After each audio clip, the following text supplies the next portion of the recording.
uchipo?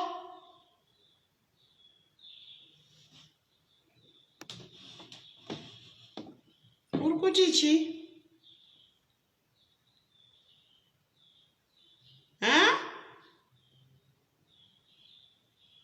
Wakati murume wako akati hachatomboda nezvako kana? Chikonzero chiri chechi? Uri kuita zvekutamba. Imboya pano unyatsondudza zvakanaka. Kubika unobika. Ndakakudzidzisa mabikiro chikafu. Unogwadama uchipa murume wako chikafu. Izvo ndinoziva kuti you are 100% perfect.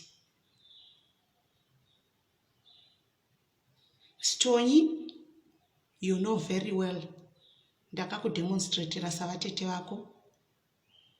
Kuti haungoti rede namanede pamubhedha kunge nanga rakandwa pasi pedhingo redura. Munhu ndo unoti changamuwo kana asvika murume asvika.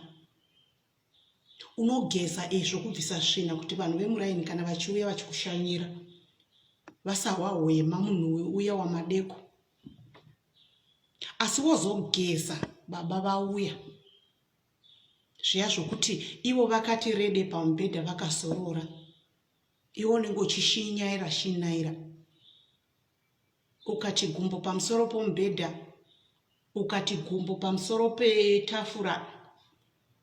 Headboard uchipuna uchibata madhrowa.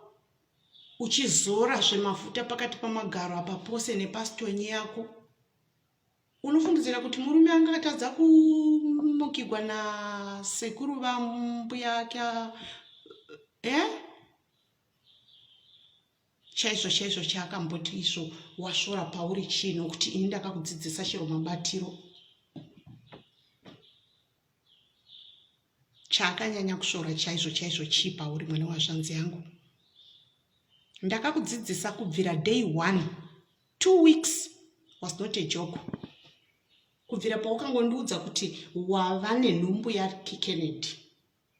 Ndakakudzidzisa kuti uchimuka, uchivata, uchiswera, zvese ndakakudzidzisa savatete. Zvinotondishamisa kuti chawakadzoserwa chaizvo chi.